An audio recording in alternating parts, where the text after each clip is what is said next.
taking a bit of a break from our summer athletes to get back into the winter athletes. Because let's be honest, as people listen to this show, you know we like winter better. And what better way to talk about winter athletes and winter sports than with a 3-time Olympian in 2 different sports. And I am always a fan of multiple sport athletes. That's why we love things like modern pentathlon, Nordic combined, all of those sports. And competed at the Salt Lake Olympics in alpine skiing, where she achieved Australia's best ever result in the sport of alpine skiing outside of Zali Steagall's bronze medal, a 9th place in the combined. And outside of that, went on to compete in freestyle skiing in ski cross in both Vancouver and Sochi. X Games medalist, World Cup medalist in freestyle skiing, and plenty to cover in a great career. It's a pleasure to welcome Jenny Owens, now Jenny Lyons, to the show. Yes. Jenny, welcome to Off the Podium. Thank you. Thanks for having me. I had to get through all of that quickly, and just obviously to make sure that people are aware that you were Jenny Owens, now Jenny Lyons, of course. I mean, do you still get the Jenny Owens from sort of the career that people sort of bring up, I guess, sometimes? Yeah. And I still get called Jenny Owens, people not knowing my new name, even though that was in 2000. When did we get married? 2016. It feels like a while ago now.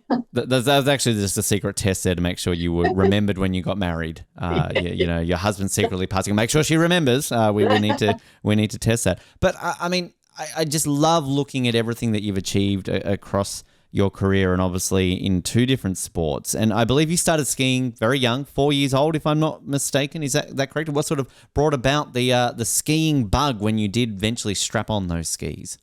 Well, it was just more of a family thing. I feel like most families start out with venturing off to the snow, however old you were. You know, sort of long weekends turn into a week here and there. We started going overseas to North America when I was maybe 7 or 8.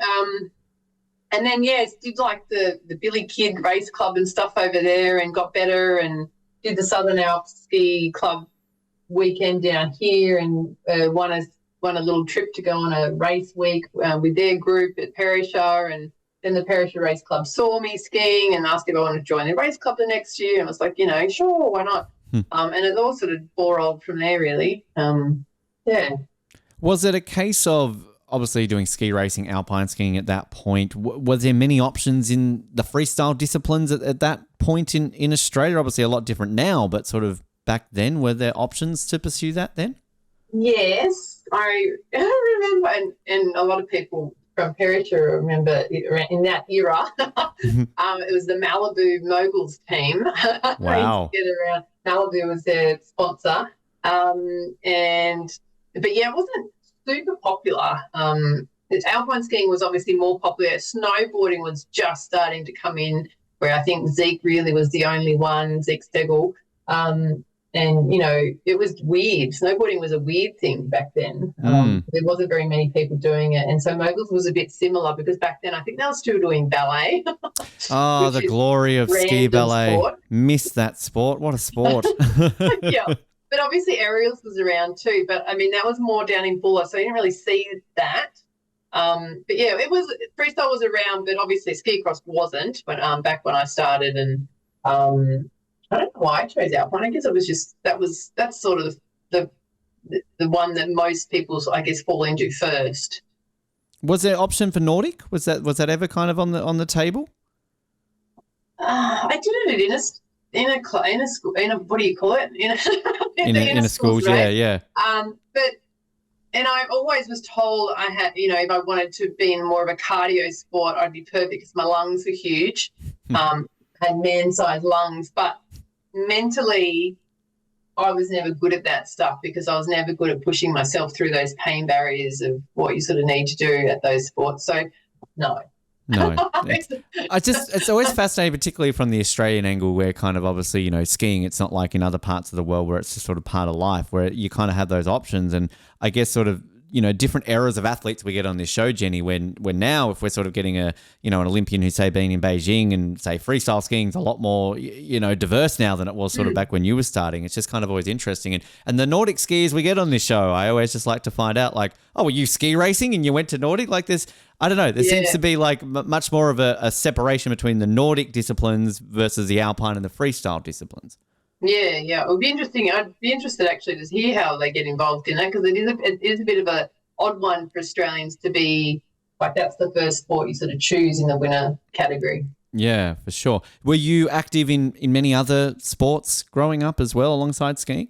Yes, I was. I did everything. I was good at sports. I was not so great at school. I didn't get a lot of appraisal at school, and when I did sport, I got a lot of appraisal.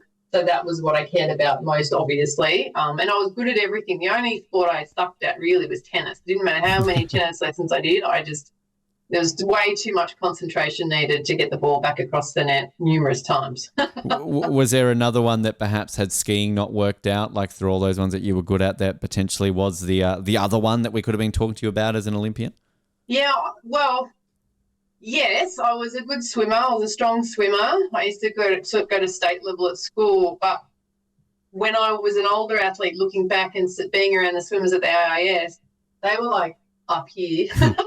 I'm down here, and I was just like, I don't know if I would have ever made it as a swimmer. Just my height is, I'm not 6 foot, I'm 5'6". So I don't know if that would ever have happened. Big lungs though, right? Like that's got to help in swimming. How do you take that when you're told it, and at what age? Like how? I have so many questions about discovering you've got big lungs. Is this just like some sort of you go to the AIS, they do some scans? Like, Jenny, you've got big lungs. I used to have trouble breathing when we did intervals or cardio stuff, and it was because I wasn't using my full lungs. I wasn't emptying out all the oxygen from my lungs. Wow. So I just would always, so they thought maybe I had asthma. And anyway, we did all these tests, and it just turned out that my lungs were really big. I needed to learn to use my lung capacity better. Interesting. How does that help in skiing? Like what? It doesn't. It doesn't. Okay, well there you go. It's the answer. You chose the wrong sport then. What sport should you been doing? Swimming maybe. I mean, you just needed to be taller then. For my height, triathlon would have been a good one. Ah, of course. Right. Yeah. Swimming, running, riding, no height needed. Did you grow up as a family watching the Olympics? Was it something that was sort of always on every 4 or every 2 years, I guess, with the winter and the summers? Yes, but my dream was to go to gymnastics. Ah, nice. Not that was ever going to be a possibility. And then obviously swimming, and then it sort of just turned into skiing. But I sort of never dreamed. I dreamed of going to the Olympics when I was young, but then when I was skiing and going through the process of working my way to that, it wasn't. I don't remember it being like, I want to go to the Olympics, that's my goal. I sort of chipped away at things as I went, like wanting to win nationals in the seniors, and then I wanted to, win a Europa Cup or a FIS race, or get top 15 at Europa. I had my little goals along the way that I was ticking off, and it was just so happens that I qualify. I mean, obviously when I went World Champs to qualify for the Olympics, that was my goal, to qualify for the Olympics at that World Championships. Yeah. Was it a case of sort of ultimately you make that debut in Salt Lake, but was Nagano ever a prospect sort of when you were on that scene at all? Yeah, that was the plan. And then just everything went shit. After Salt Lake, things were on track. We had a really great training year leading into the following season. And then we had, my coach had played around with my boot setup, and it worked great for technical stuff. But what we hadn't thought of, we moved to my speed boots as well. And the whole season I'd been sitting on my edges on the flats. I was really fast in the turns and then really slow on the flats. And normally it was the other way around. I'd be faster on the tucking sections and not great in the turns. And we couldn't figure out what was going on the next year. So we had a disaster year. And then once we figured it out, it was all a bit too late going into World Champs, but got injured there anyway. And then my coach retired from coaching as his wife was pregnant, and then no one bothered to ever get me another coach, or I was the only one left. So I was on my own, and so I joined up with the Canadian team the following year. But I mean, I was coming back from injury, and I really needed some focus, and the arrangement wasn't all that good, and I don't think that the head coach really wanted me there. And it was sort of their 8 athletes and then me.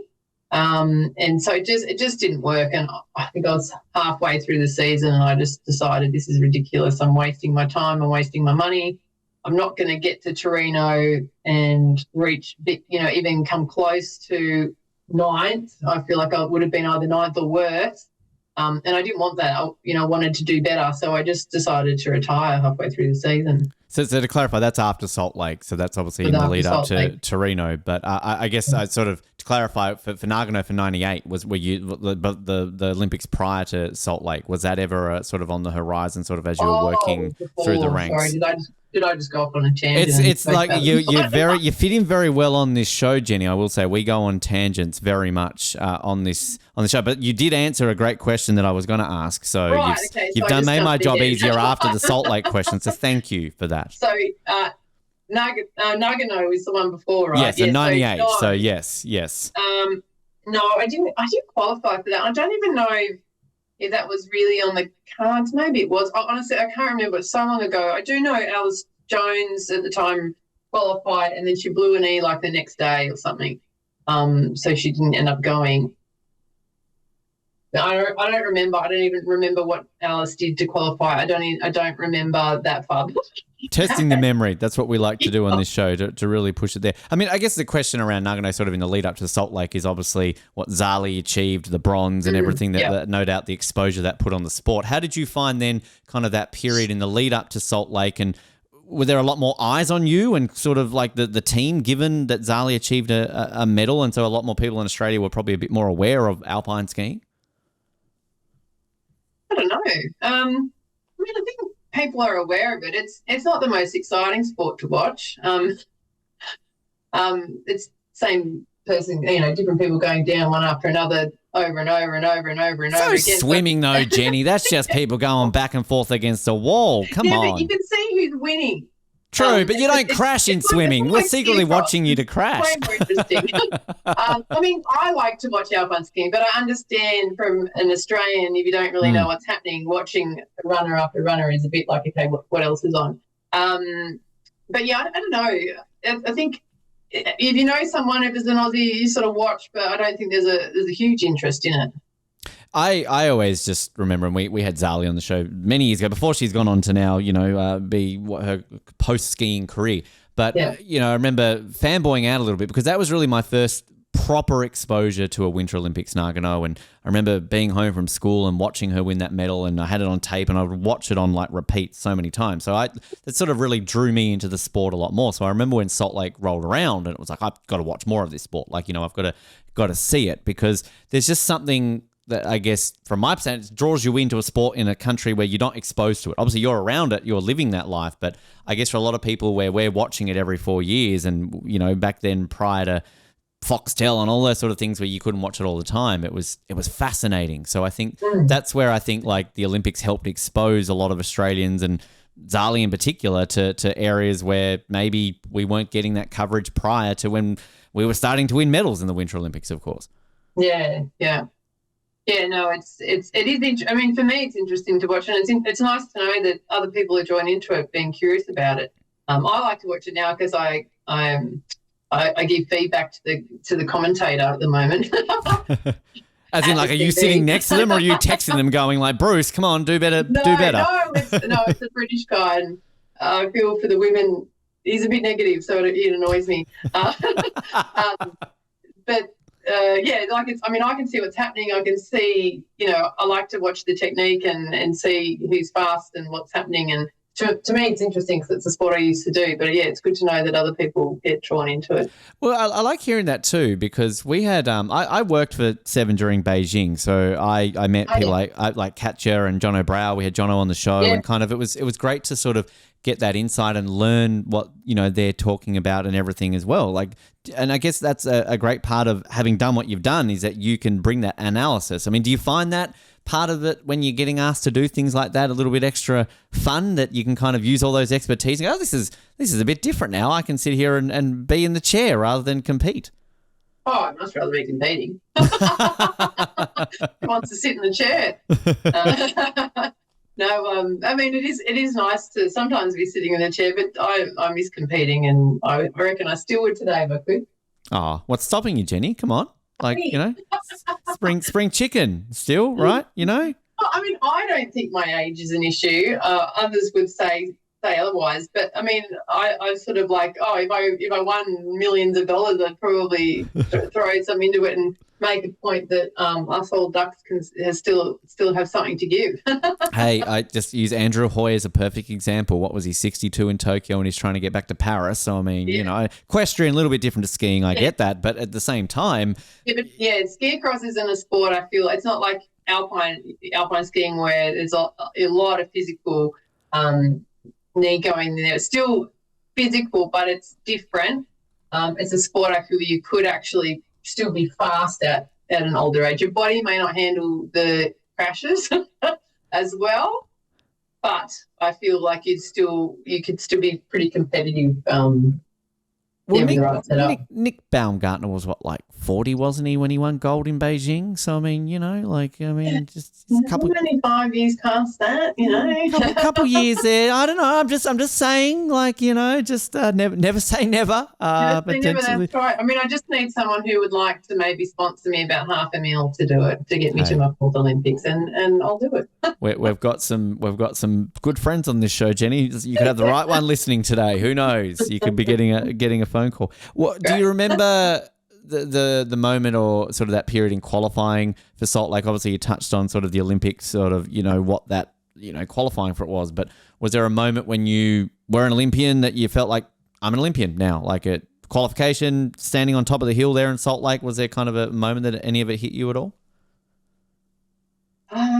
Yeah, I feel like the first Olympics. I mean, like for instance, walking into the opening ceremony was one of my highlights of the Olympics. Great opening ceremony too in Salt Lake. Fantastic opening ceremony. Yeah, and like, we're in America, so the crowd cheer we get is much bigger than most other countries that you'd probably be in. So, yeah, it was like, I don't know, I think it was only 60,000 in the arena. Still a big number. But yeah, like the roar, and we were all just jumping up and down, like going, yeah, this is awesome. Like the adrenaline rush from that was just so cool. And then obviously my 9th place was a highlight too. But like I do remember the combined was up first. No, it wasn't. It was a downhill, I think. And I probably spent too much time wandering around the crowd and checking it all out before my race and being part of the crowd, because I wasn't maybe until 31 or something. And it sort of freaked me out a bit by the time I got up there. And it was good that we had that first, because I feel I got that out of my system. I made the mistake, and for the day of the combine, I had my head screwed on much better.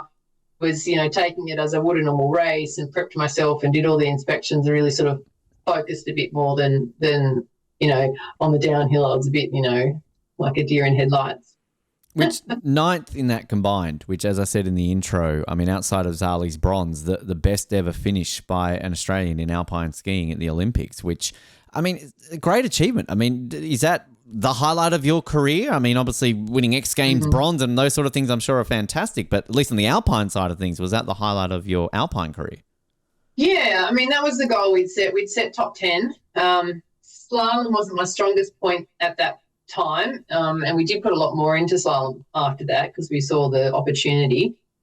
But, yeah, it was definitely the highlight, and because it was sort of, we set a tough goal. It wasn't like it was going to be a walk in the park. I had to really ski well to get that. So obviously when I did come 9th, that I was pumped. That was, I basically won. That was how I felt.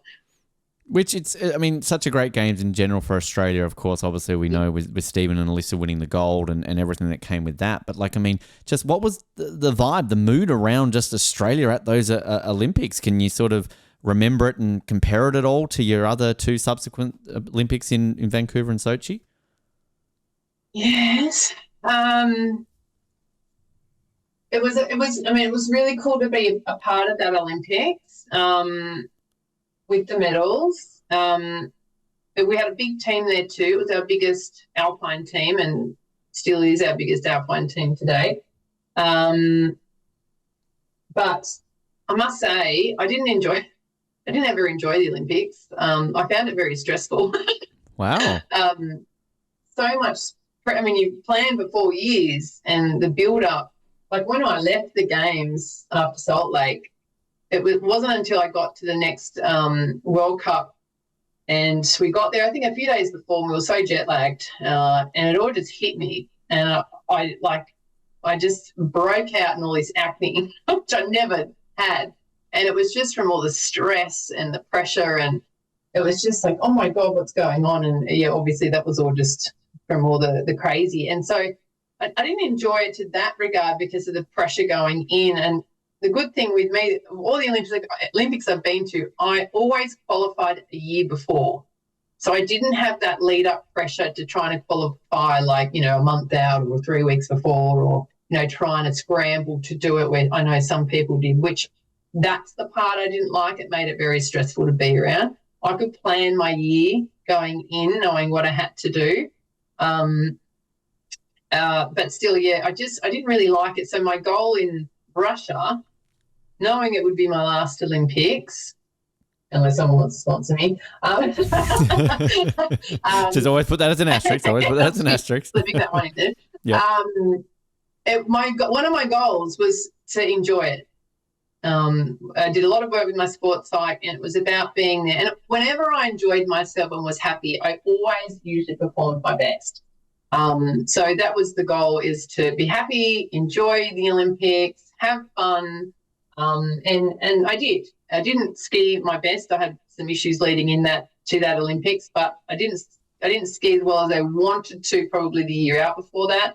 But when I got there, I couldn't have expected more than what I did. But I had a big smile in my face. I remember even being in the start gate just going, like, this is awesome, can't wait to ski down. And, I had fun, and that was the goal. So I was happy with my result there because of, my plan.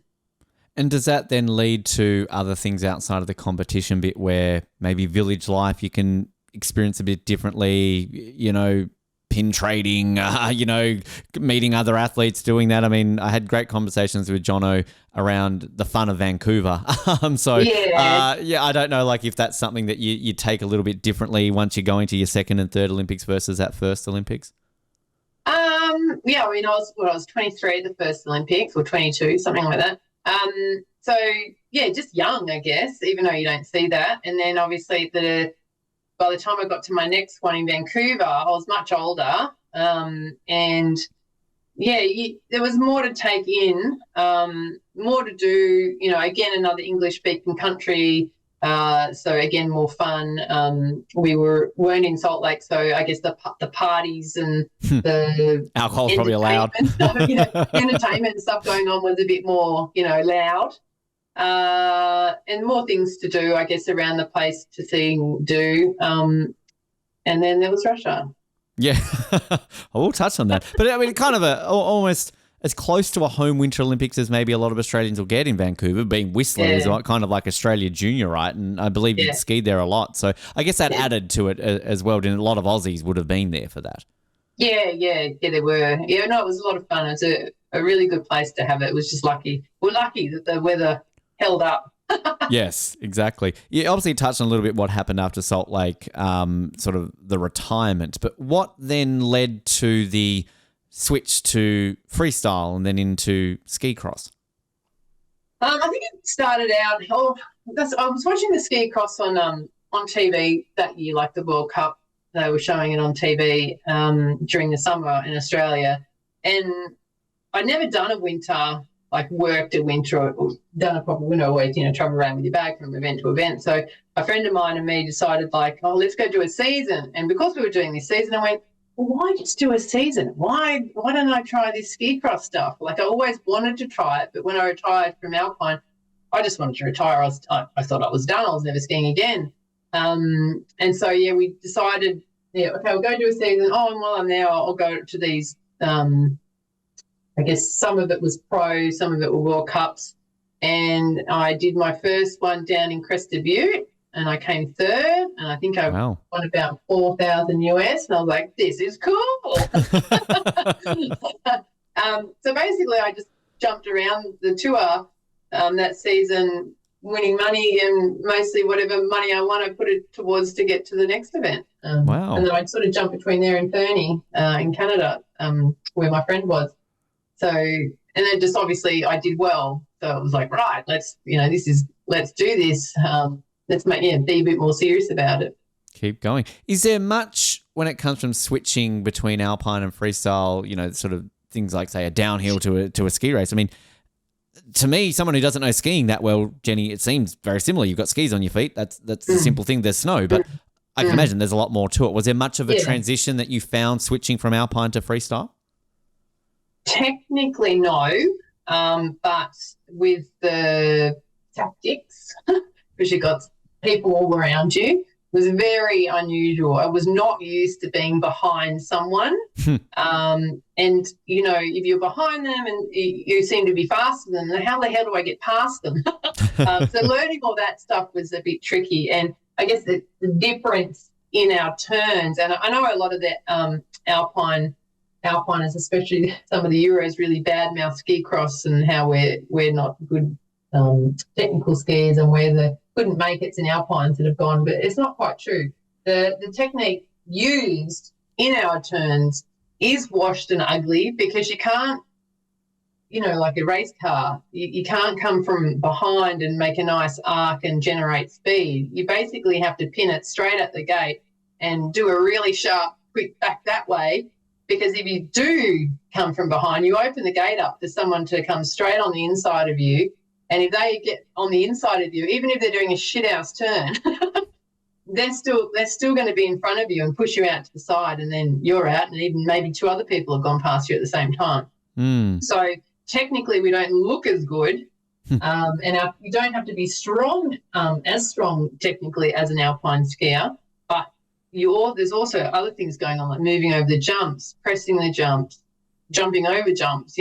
There's a lot more involved. You need to be good at a few things, and even just getting out of the start gate, you've got to be fast. So there was a lot to learn. But also, I can imagine it was more fun. Like, I mean, you sort of touched on about how watching, some people might not find watching people ski down a slope between gates exciting, but you've got crash, bash, and action. I mean, people are thrilled. We saw it with the snowboard, and then it turned, when we eventually saw the skiing discipline debut in Vancouver. So I guess as an athlete, it's just more fun. Yeah, and obviously when I started too, it wasn't an Olympic event yet, so it was more about the pro events, and you do an event, there'd be an after event party, and you move on to the next one. So there's everyone worked together. Usually you're in a Solomon team or a head team. You didn't compete for your country per se. You're sort of competing for the ski company. And so, it was a lot of fun. Everyone worked together. Everyone helped each other out on the hill. The arrogance of alpine wasn't there. The camaraderie around everyone was just really cool and fun and friendly and really nice environment to be around, which made it fun. So it was a big change coming off the alpine, whether it was Europa Cup or World Cup, because it's all very quite arrogant. Not bad-mouthing alpine, love alpine, but it is an arrogant environment to be in, because just the way it is, and it is big money event. So it was nice. It was a nice change to be in something more fun and enjoyable. The one thing that I wanted to ask, because we always love it when I get freestyle, where it's snowboarders or skiers from the cross on, is kind of like the tactics, things like sledging, kind of just, that sort of stuff there. I found an interview that you did around Sochi, and you said in this interview about the sport, you said it can be, you can be a bit sneaky. You said you wouldn't say you're dirty. You're definitely not dirty to anyone, but you said the girls that are a bit sneaky and dirty back. And then you said you don't see these things on camera, but there's definitely things that happen during a race that the camera doesn't really see the severity of. Can you clarify this and bring in any examples about something during a race that maybe we never get to see, that people would be very interested to find out what happens in a ski cross race? Look, things are cleaned up now. There's rules around what you can and can't do, and you'll get a yellow card or red card if you do something serious, like put someone offline on purpose and they crash. You can be red carded and disqualified. Same sort of like soccer rules, I guess. That's where it's been taken from. So you get yellow card, it's a warning. 2 yellow cards, well, basically it's the red card if you get another one. So people were, say, you're going along and there was someone next to you, people were flicking their ski out, and so your inside ski would go under you and you'd fall and be out, grabbing, argy-bargy stuff and holding you back with elbows, grabbing poles. It was really dirty at the beginning, and it cleaned. Wow. It's cleaned up along the way. Had to. It was very dangerous there for a while. The year going into Vancouver, the first year ski cross was at the Olympics. There was 88 girls on the World Cup start in San Candido, and by the end of the season, I don't even know. Like maybe there was 50 or under 50. Wow. So many were injured. One, you had a lot of random people coming in, never doing ski cross before, but also the courses weren't safe. It was very dirty. Lots of stuff going on that,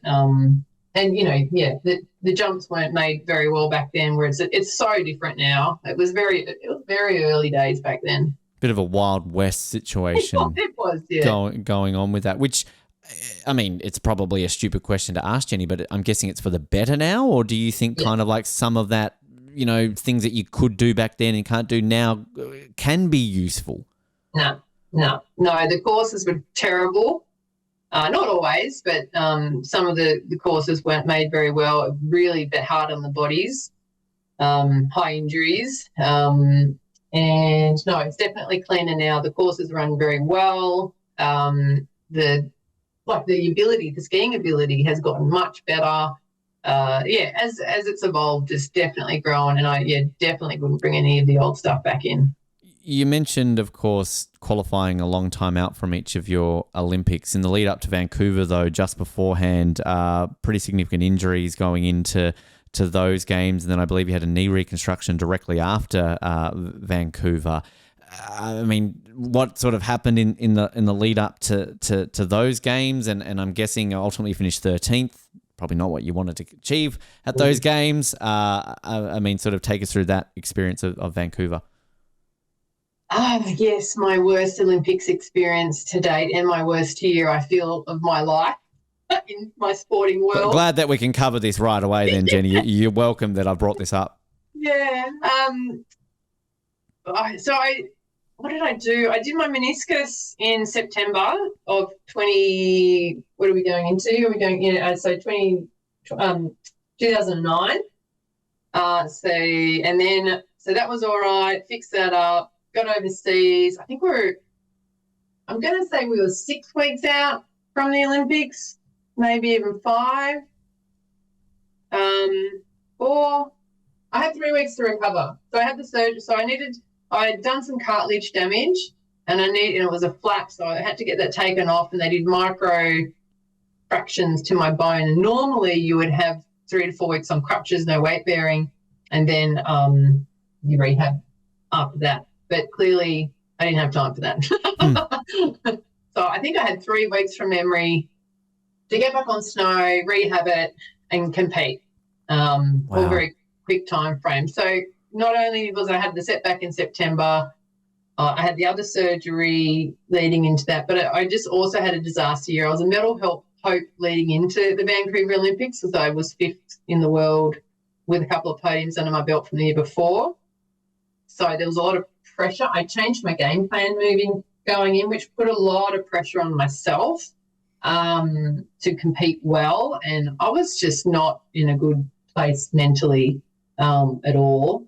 And then the injuries on top of it. So post the games, I had a loose ACL from a few years ago, and it was just like, let's get this fixed. It's causing too many problems. So post Sochi. Where am I? Vancouver. Got that fixed. And then, I mean, sort of in that period between then and Sochi, bronze medal at the X Games, a couple of World Cup medals as well. How do you compare the X Games to the Olympics? I mean, outside of the extreme nature of an X Games, but it's something we've never really covered much on this show. lot less pressure. I'm sure you maybe in that environment where it's taking it on board a little bit more as you're touching on sort of the reasons why maybe you didn't relish the Olympics as much. Yeah, look, X Games was the Olympics for ski cross prior to Olympics picking ski cross up. So, but it's also, it's a fun event. There's a lot going on, but also the course is big and it's big money to win for us. So, it was a fun event, mostly because I feel the adrenaline was just pumping at max. Plus the course is usually about a minute longer than we're all used to. So we're just totally barely standing up at the end of each heat. I don't know. It was a really fun event. Mostly, I guess, you've got the snowball going on. You've got all these people going on. You treat it again like a rock star. It's just fun. It was a fun event, big fun event. So not just a little sort of ski cross pro tour. It was, the big bells and whistles in America. So pumped up again. It's a real cool event. Because I know there's a lot of people that they still kind of treat that as like their Olympics of their sport, right? I mean, there are still sports, obviously, where that is still the pinnacle of the sport. But when now you've got something like a ski cross, it's an Olympic sport and an X Games sport. I can imagine there are some athletes which getting a bronze at the X Games might mean more than getting a bronze at the Olympics to them. Well, I would find that hard to believe if you would say that your X Games bronze medal was better than your than your Olympic bronze medal. But look, it's up there. It would probably be the one after an Olympic medal that you would say would be your goal. Kind of like how, say, summer athletes have the Commonwealth Games or something like that, right? Because obviously there's no Commonwealth Games for a winter athlete, so... Yeah, or like a World European... whatever, where everyone's at. Like, and what are they, Pan Ams? So does that then mean that like your bronze that you got at the X Games, that's like the peak of your career in terms of what you achieved across the years? It's not what I say is my highlight in ski cross. Funny enough, I would say my fifth at World Champs in 2011 would have been the highlight of my career because of the way I handled myself, not because of and how I performed, not because of the actual result, because obviously I've had silver and bronze at World Cups, X Games. The fifth was my sort of standout to me. That then going into Sochi, like, I mean, did that, how was the confidence of you talk about wanting to have fun at Sochi, but I mean, obviously with the things that you had achieved in between that, I mean, how were you feeling at that point? And when you're going into Sochi thinking medal, I can do this? Yeah, obviously originally I was going into Sochi thinking medal. I don't think I would have done another 4 years if that wasn't the plan. But we unfortunately had a lot of equipment issues going in, which basically screwed my whole season up, and we were scrambling. What do you mean by that? What do you mean by equipment issues? I put my trust into someone, and my skis were destroyed, basically, and we had to scramble to try and recover them. They were made hollow, so I was skiing on the edge, not on the base. And so we had to scramble to try and repair it or fix it, or do we repair it or do we get new skis and work to try to get them running again? So we tried to fix the issue. They weren't perfect, but they were much better and they were fast at the games. But my problem was I hadn't raced really. I hadn't been racing. I hadn't been competitive. So going into the Olympics, just being on my game with having people around me needing to overtake or focus on what I needed to do, I just wasn't in that race headspace where I should have been.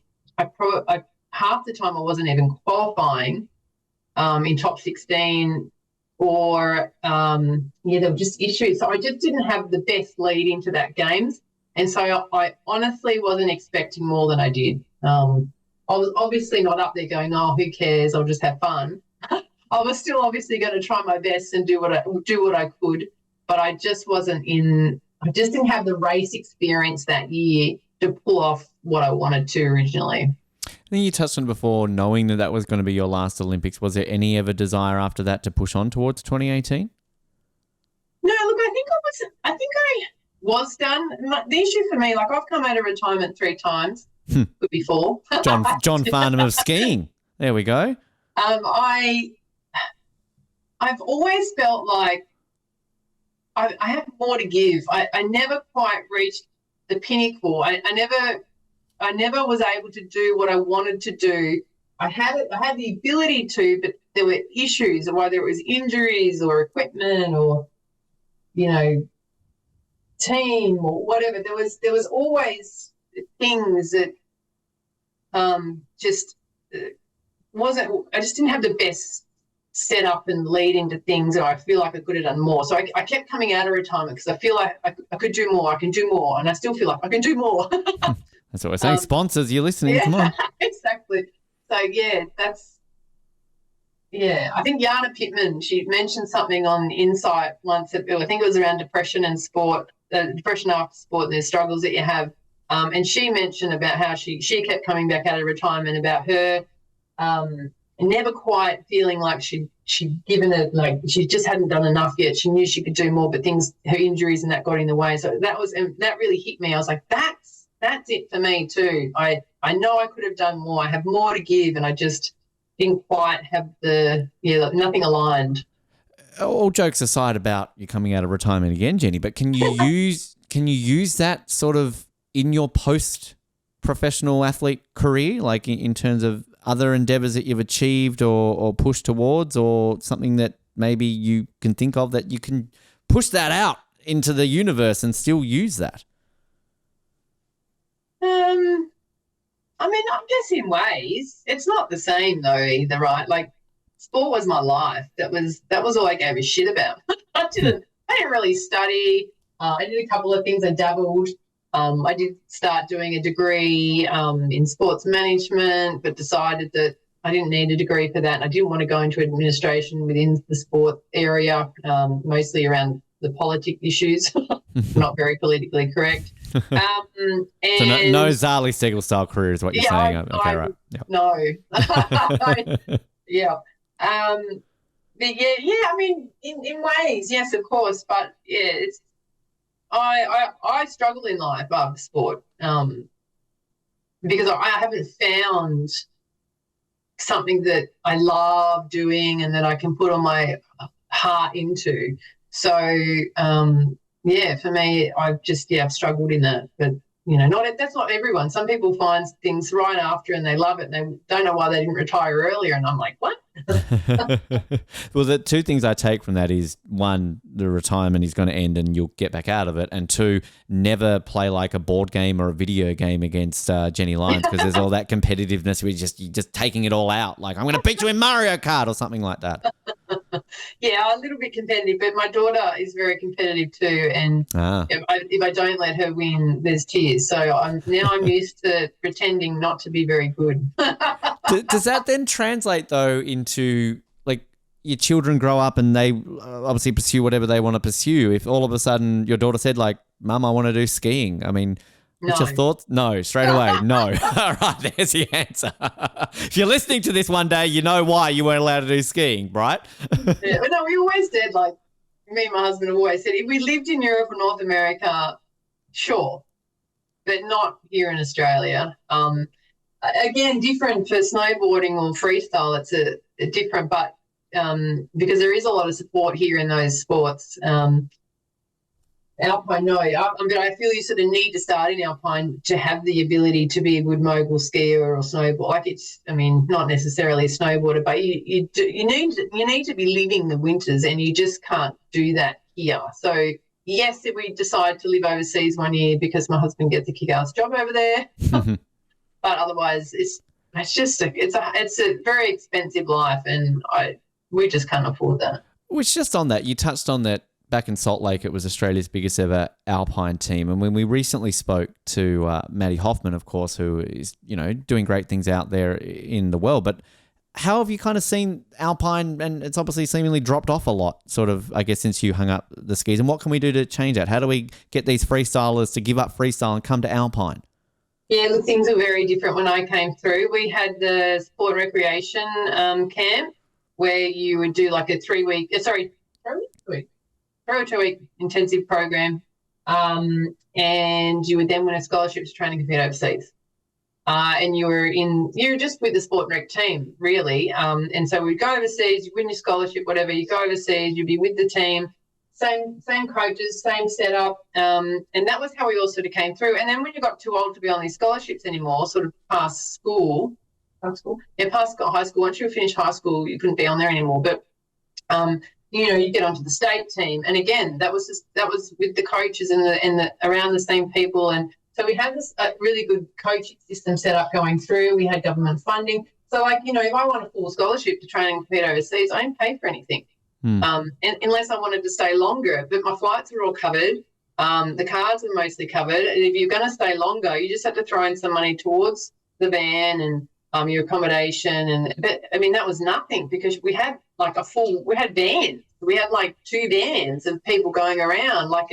We had the way to do it was right. Now, because there is nothing like this now, everyone's off doing their things independently. It's very expensive. And so trying to even pull a team together, no one wants to do that because they've got their own thing going, and they've got an interest and best interest at heart, and that's fair enough. It was just done very differently, and alpine skiing was not that expensive back then compared to now, where now, you need minimum with a kid wanting to train race overseas, you're looking at 50-60 grand a year to support them. Wow. And then people think but when they get good, it'll get less. It's like, no, when they get good, you need more because they need more. Yeah. So, you're looking at 150 grand a year as a World Cup, Europa Cup level athlete if you're funding everything on your own. It is not a cheap sport, and you are competing against the Austrians that have millions of dollars, plus they're at home all the time as well. And it's also always that, cycle where to get good, you've got to compete in those, and to get good and to get exposure so we can get back on the podium at the Olympics that would bring in more, you've got to get there. But to get there, you've got to have the money. So it's kind of it's keep going there. So as much as we love seeing the success of our freestyle skiers and our snowboarders, it's fantastic. We maybe need to push a few of these young kiddies to stick to alpine so that maybe we can, some of the rich family, if you're rich and you're listening to this show, first of all, sponsor Jenny. Second of all, sponsor us. Thirdly, put your kids into alpine skiing. You can afford it. And then help us get it so that in 10, 20 years' time, the not so wealthy children can get into alpine. See, it's a trickle down effect, Jenny, is what I'm trying to say. And then when they've done their alpine stuff, then you shuffle them into moguls or ski across or wherever where it's a bit more affordable and there's programs to support it. See, I keep trying to say this every time we get an aerial skier on the show. It's great, cool, you were poached from gymnastics, but every time we get a gymnast on the show, I'm like, can you just go off to the Jeff Henke Centre and steal some, air so we can have some good gymnasts? We've got good gymnasts, but we haven't had, you know what I mean? Freestyle skiing, stop stealing things, all right? That's what I'm trying to say. Stop stealing alpine skiers, stop stealing gymnasts, just stick to your lane. We love all of our freestyle skiers who are listening. Before we get to some fun wrap-up questions, Jenny, just 2 quick things I want to touch on. I bring up freestyle skiing. I have to bring him up. It's law on this show. Dale Begg-Smith. Can you give me any Dale stories at all, be it from the Olympics or anything? Do you know where he is? Just talk about Dale Begg-Smith, please. Look, I feel sorry for Dale. I know the media gave the poor guy a hard time. Look, I didn't even really know him, but when you did speak to him, he was quite chatty. He was an introvert. He was a bit of a hermit. He didn't want to be in the media. He didn't want to be around it, and everyone was in his face. And the more he refused it, the more everyone came at him. So I actually used to feel sorry for him because I could understand where he was coming from a bit, and he didn't need to be in the media. He didn't need sponsors. He didn't need to promote himself. He just wanted to compete, and he would have probably competed for, I don't know. He didn't need the money. Egypt or a random country that doesn't have a lot of winter sports athletes. He would have. I mean, for him, it was about competing and being able to, be his best. It wasn't. He wasn't there to, promote Australia. And, I think he was very grateful for us picking him up and him being able to be with his old coach and stuff. But I don't have any Dale stories. He was a nice guy. He was very serious. He was very focused. He did very well in, his company and the sport. So, yeah, but no Dale stories. I You give us struggle to enough. find many Dale stories. Oh, you'd be surprised. Like the beauty, the enigma of Dale, Jenny, is because like this is the thing. Everything that you say there, but then like you'll just find out random things that he will do. And I used to love these like rumors about him that he had his own private island and that he would basically like call up the AOC like a month before, going like, "Yeah, I'll come to the Olympics, sure." Like it's just like this enigma around him. And I forget the name of the athlete in Beijing, but I love that Dale Beck-Smith made the news because, again, nobody can find him after Sochi, basically. But he texted one of the Australian Olympians who had competed, and basically the text was like, "You were robbed, you did great," and just said Dale. And then that was it. That was like the only message, and then went back into the mist. So. Oh, that's a good text. I would have been happy with that. All right, like I mean, imagine you just look at your phone and it just says from Dale, and you're like, "Is this who I think it's from?" Like the DBS, like there it is. And the pub trivia that I always love out there for people who aren't Olympic geeks like myself is that when you say who is the most successful Australian Winter Olympian, well, who was one of the two co-successful? It's Tora Bright and Dale Beck-Smith, gold and silver medalists. So yeah, that's true. People don't have that. The other one I've got to bring up, Jenny. Now, you talk about coming out of retirement and everything. I've got a bit of an inspiration for you. We have a mascot on this show. I'd like you to be introduced to our show's mascot. First of all, can you tell what he is? Mascot. It looks like a chair. It is a chair. Yes, there we go. This is Cherry. Now, Cherry's been through a lot. Cherry could be a skier, I think. Like, I mean, he's a bit flimsy. Yeah, might trip over. Yeah. Yeah, got a medal, so, just out there as well. But, like, I mean, if you were to come out of retirement, could you use Cherry as a bit of inspiration, coming out of adversity, a bit battered and bruised, but, come out on top? There's always room for mascots, I guess, somewhere along the way. Canadian team used to have one. I don't know if they still have one, but they used to travel around with a team mascot. No Australians didn't have a mascot? Dale wasn't your mascot or anything like that? So no mascot. I mean, I had my own team support mascot that used to hang out my bed. What was that? What was that? Was it a chair? No, it was a dog. Ah. It was not a real dog, it's a stuffed one, but its name was Henry, and he travelled with me since I was 8, all over the world. So yeah, he got ditched. So maybe when before I got married, he got ditched. Oh, poor He's Henry. in my son's room now. Oh, well, at least he got passed on. There you go. Yeah. Well, if Henry doesn't, stick to the same thing that he used to do, you're welcome to Cherry. So great, thank you. That he would be fun to have around. There'd be a lot of questions about that one. Very inspirational. Sure. There you go.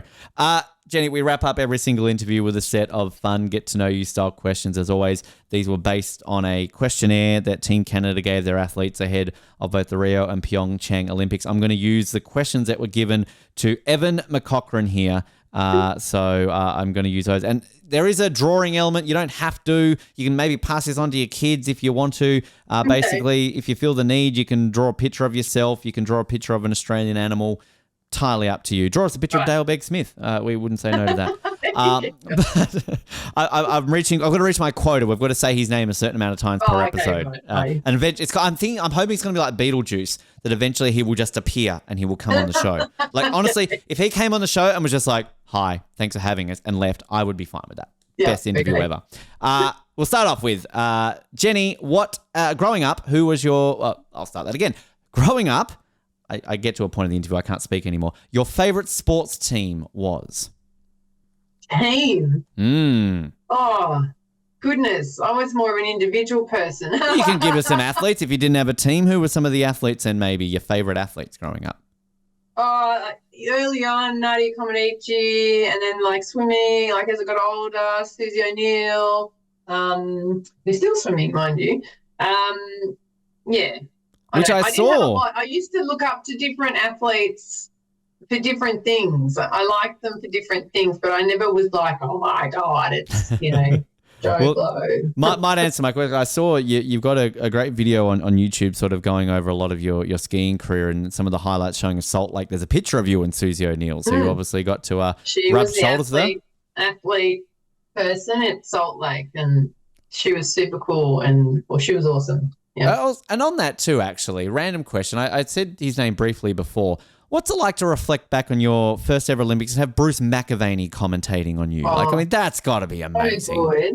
He was the best commentator. I won't even talk about bloody Vancouver. Is that James Brayshaw? Did you have him? Or is he doing snowboarding? No, what's his name? He was game show host. He was a bloody disaster. Shouldn't have had him, but I think he was on contract. So I didn't have a choice. Andrew O'Keefe, maybe? Was he? No, he wouldn't have been commentating.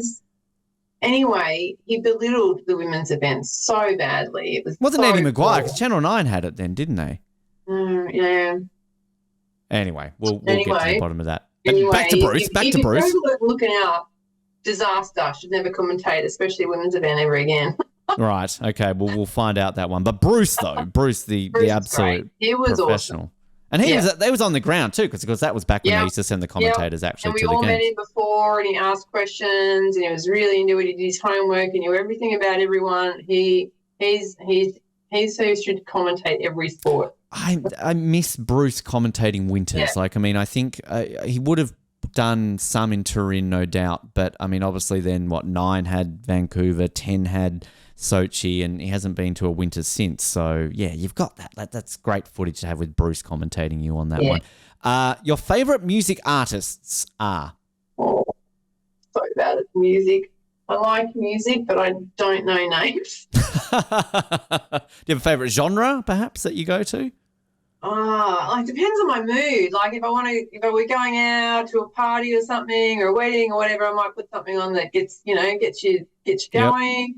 If I'm a bit down, I might listen to some like Ed Sheeran. But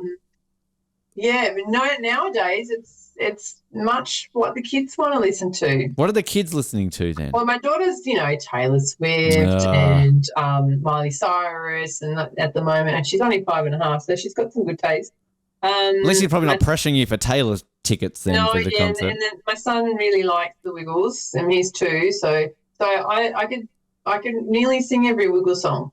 Hey. The old Wiggles, not the new Wiggles. Yeah, there's too many Wiggles now, isn't there? Like back to 4. Why is there like 8 Wiggles now? I get diversity, but for God's sake, don't take it so far the other direction. You ruin everything. I know, like we used to know them all personally, basically, when there was just the 4 of them. Now, I don't even know how many there is at 8. I know. That's the thing. And the colours, it's just like, what colours are we up to? Anyway. Yeah. Your favourite place to compete in was? Ooh, in alpine, St. Moritz, in ski across, I went to Aspen at the X Games. Okay. Yeah. Nice.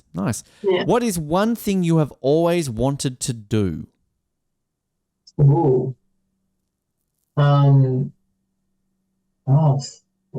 I feel like I've done a lot.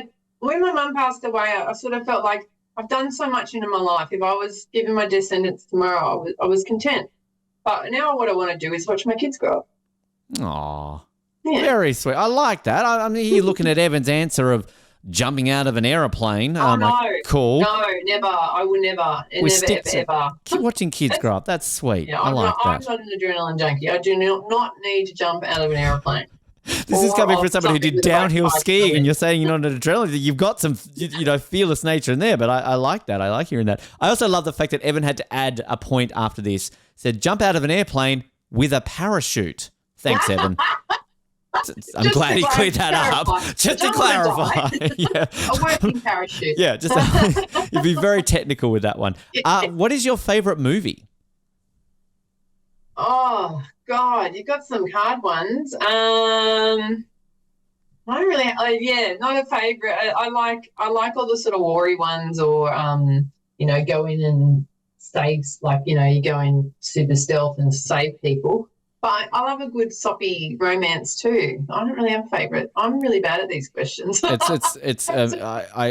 was going to change that to what are the kids watching? Maybe are you sort of having to deal with Peppa Pig and Bluey and kind of movies and things like that? All the Disney ones, yeah. Yeah, Pixar and things like, which sometimes can make like a good excuse. So if you had like, I'm guessing, favorite movies as a kid that you can like show your kids and then hope they like them, and if they don't, then you get heartbroken, right? So mostly watch kids shows. We never watch the news at night when they've gone to bed. I'm binging on maths at the moment. right. Classic, corny, terrible, toxic.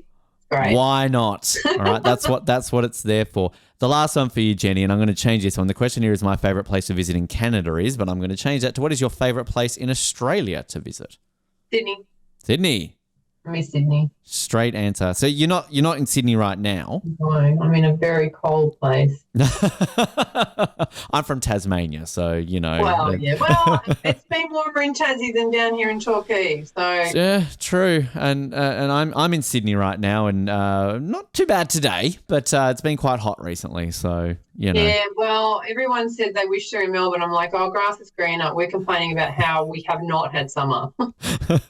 Here, it's kind of been the opposite. It's a little bit too much. Jenny, if people want to stay up to date with you, social media, things like that, is there anywhere that people can sort of see what you're up to as you prepare for that comeback, of course, for the I'm the only on Olympics? Instagram these days. I only use Facebook if I have to, if there's some group thing I've got to link to, like school. But yeah, Instagram, on Instagram, it's Jenny Lyons _Ollie. That's it. But No, you know, no otherwise, TikTok? I mean, it's Are all we on family TikTok stuff. yet? TikTok? No, No? Oh. TikTok. I'm 45. I was going to actually hang on. Before I end this, and this isn't trying to be mean in terms of saying how old you are. It's more of a case of I can ask you this question and you will get it, because I'm sick of getting like 18-year-olds in this show and I ask them this question, they don't know who I'm talking about. Jenny Lyons, what is your favorite Meatloaf song? Oh, I was never a Meatloaf fan. But you got to know That's like at least you know who crazy. he is. Yeah. That's my point. Everybody I ask that question, he doesn't know who he is. There was that one popular song that was on Bat there Outta Hell? forever. Bat Out of Hell, but I mean, it was good for the bit, and then it was like, oh, turn it off. Overplayed on the radio, like every good bloody song. I had to ask it. I'm sorry. It's been too long since I've had somebody to show who would know who Meatloaf is. Yes, So I do know who he yes, is. good. All right, Jenny, it's been an absolute honour to have you on the show. Thank you so much, and please keep us updated with this career. We look forward to seeing you, Milan Cortina, the French Alps, Salt Lake 2034. You know, a return to where it all started. Yeah, well, that would be a first at that age when I hit that one.